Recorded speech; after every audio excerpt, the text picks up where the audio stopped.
So yeah, as you know, my name is Siobhán. Just to give you a little bit of background on myself. I suppose how I originally got into media work was in college. I studied social science, and I met my friend Ken, and we both hosted a radio show called The Mixtape on UCC Campus Radio. Campus Radio was a massive influence to me. It allowed me to continue to study while still exploring my love of music, and just the amount of people and opportunities that I got through that, I think it really did stand to me today. So myself and Ken both run Skirmish blog, which is, yeah, it's a bit of a fanzine more than anything else. I'm not going to call it, Ireland's best electronic music website, because it definitely, I don't think it is, because we don't have regular content. But for those of you who are familiar with fanzines, they're really passion projects, and people made them for everything and anything back in the early days of fanzines. If you had a sewing hobby or a knitting hobby, you could find a knitting fanzine. Whereas, the punk fanzines were a big one. They were copy and pasted letters, and they were photocopied and distributed using the technology that they had at the time. So while I would like to put more time and effort into Skirmish, it really is just that. It's a passion project. And both myself and Ken, we do try and share in it as often as possible, but the kind of stuff that we share in it is generally underground electronic music. As you know, Ireland is a haven for electronic music, but I think Ireland really is lacking an up-to-date infrastructure in comparison with other countries and their promotion of electronic music. So yeah, I suppose we've kind of taken up that space and used the site to interview people from the murky depths of the underground of electronic music, and just to bring new upcoming Irish artists to a bit of limelight as well. So from there, I went on, I did some PR work, and then I went on to specialise in content marketing, which I'll go into a little bit about in a bit. But I've most recently been studying a Master's in Digital Arts and Humanities. So that's really helped me hone in on my skills over the last while.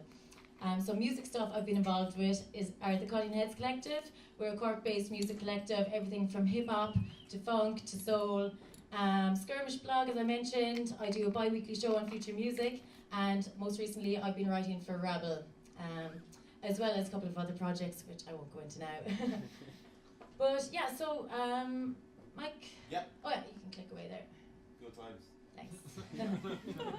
So, as a content marketer, I suppose the first thing I'd say is that whether you're a journalist, whether you're an artist, or whether you're just a fan, we're basically all now publishers. And it's great, but it's a double-edged sword. There are good things and bad things to social media, but I suppose some things to bear in mind are knowing your tools and knowing how they run from the back end. For example, the Facebook algorithm, it takes in a huge variety of factors as to what news it will show at the top. And it's the same for Google with their SEO metrics as well. Now, I could talk all day about this, but I won't bore you with it, but I would advise anybody who wants to get content out there to look into SEO and look into Facebook's EdgeRank, because they're changing their algorithms all the time. Something to bear in mind. Yeah, you can go ahead. Just something to bear in mind is that millennials scroll faster than non-millennials. So you really have less than 30 seconds to make an impression, which is why video content and GIFs are very handy, but use them as a means to an end.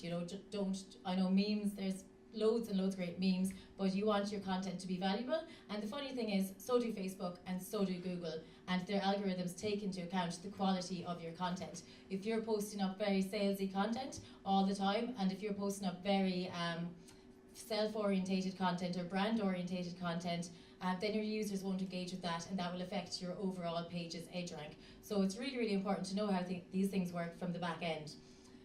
Another brief thing I'll just touch on is just knowing what's going on with the technology world and with politics. You might think, what, politics, music? But it's actually really relevant, because the technology is advancing so quickly that the policies can't be made up quick enough to deal with them. As you know, downloading issues and piracy issues, they're a massive thing, and there is a need for it to be discussed. And where that is discussed is places like this, in your local community, and online as well, bringing the discussion online, but also bringing it into your local communities. So do keep an eye on what's going on as much as possible. So yeah, just actually, do you want to go back to that again? Alright, so yeah. Sorry, you can go back. Yeah, just with regards to the content marketing, yeah, just first of all, I like to call it crouching content hidden journalist, as I said. But the important thing to bear in mind is do your research first. It is very, very important to know your demographics, know who you want to reach, and don't be afraid to ask them what they're into. You know, trying to relate to people that would be interested in your work, but also be genuine, be yourself. I mean, you know, I know it is good to have your story, but be proud of your own story as well. You know, you don't have to go making up something fancy. You know, if you have a passion, even if it's for stamps, then that's great. You have a passion, you know. So just to bring that across in your content, and don't be afraid to ask people who are also already involved in that industry, because yeah, you never know what they might actually have in mind as well. Something to do with content marketing is linking up with other brands. So, for example, you know, getting in touch with the likes of Niler9, CorkLovesMusic, of course, and then, yeah, using the tools that are there, such as Google as Facebook, to target that advertising. The targeting that is available through advertising now is fantastic. And it actually works out for the beneficial of everyone, because you don't actually have to be seeing ads that you don't want to see.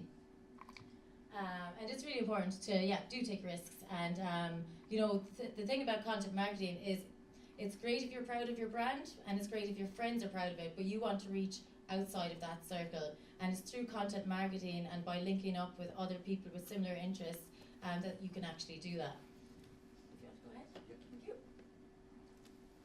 So I thought I would use the early rave communities as a bit of a case study. As I'm a fan of electronic community, I thought that their actual position throughout history,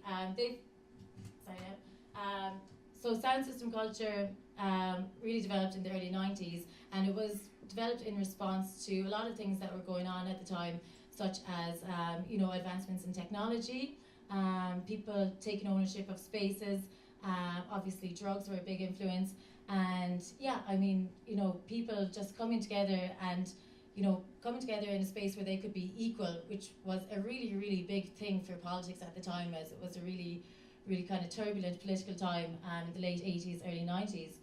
So yeah, if you want to go in there again, you can click on to the next one. So what they did there is, using the tools that they had, they created fanzines, and they created this community. And that sense of community, I really, really believe, has stood to the test of time, because now, you know, dance music has become a little bit more mainstream. You see the likes of Fabric, that have, you know, I suppose you saw the Save Fabric campaign this year. It nearly got shut down, but because of the campaigning of the local community, it kept it open and it kept it alive, and you know, it's now a very well regarded institution in its own right. So rave isn't a dirty word anymore, but it is the work of the community that really, really kept it together. So I suppose, yeah, what I'm trying to show here is how you can develop these tools in your local community and bring the online tools to real life, and bring real life tools online as well. You can swap them over. If you want to go ahead. Thank you. Yeah, you can go down again. So this is where it gets really interesting. Oh, sorry. Yeah, back again. Yeah, so brilliant. Yeah, perfect. So transmedia storytelling. This now is where it all comes together, really. So you're an artist, you're a journalist, or you're a fan, but you want to get something out there and you want people to listen. There's so many ways to do it now. Earlier on, or this week, I watched Clark, an electronic musician. He launched his full album online, and it was absolutely fantastic. You got to see the live set. So it's almost like being there, and it's really, really engaging people and getting feedback off people as well. But now it's really, really advancing. You got 360 cameras, binaural microphones, virtual reality, augmented reality, wearable technology, 3D printing. There's a million and one ways to tell a story. And what I would recommend for anybody wanting to tell their story is engage with these tools as much as you can, but you don't need to go overboard. If you can get some bit of interactivity with your audience, then that will make a lasting impression. So for example, Snapchat, it's proved to be a very, very handy media tool for different clients that I've worked with, because for example, with Audi, which was a car company I worked for before, you could get people to send pictures in to your Snapchat account of their cars. people love doing stuff like that, and it's user-generated content that you can then use in your campaigns again. So just really thinking outside the box and being a little bit experimental and not being afraid to do something like streaming from an event, very much like what CorkLovesMusic is trying to do, you know. So it's about taking those risks and bringing the technology to the community, and also bringing the community online as well. Oh, it's fine. So I was working with the Cork Community Print Shop for a while.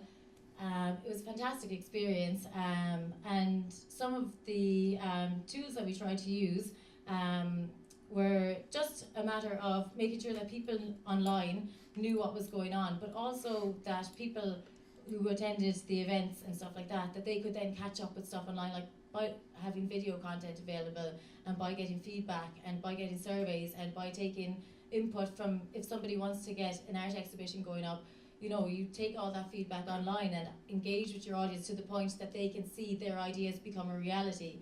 You know, at one point we had a recommendation of an artist, and the following month that artist was exhibited in the print shop. So that really became an idea that started online and then became a reality. So it's really, really good to just try and bring, I suppose, online techniques offline as well. This was a really, really interesting project of how digital arts can be used with music. I'm not too sure of the video play, but if you want to give it a shot there. We're also going to stop for time. Oh, sorry, okay.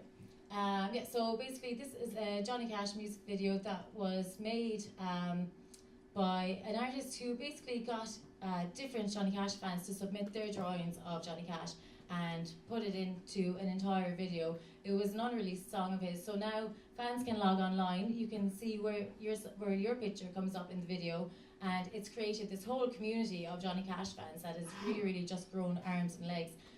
That's actually a really, really simple idea, and it's just a matter of engaging with your fans and getting them to interact or contribute on some level. So yeah, that as you can see, it's got over 250,000 people from 172 countries have participated in that project.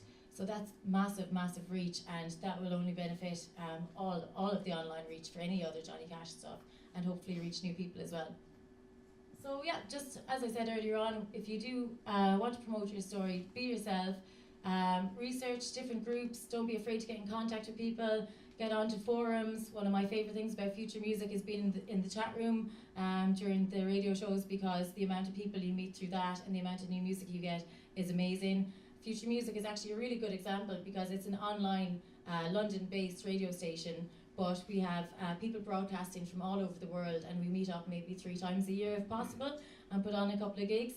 So that's, to me, is a good example of how you can do something online but also engage in a very real way, and the amount of collaborations that have come from that are just outstanding.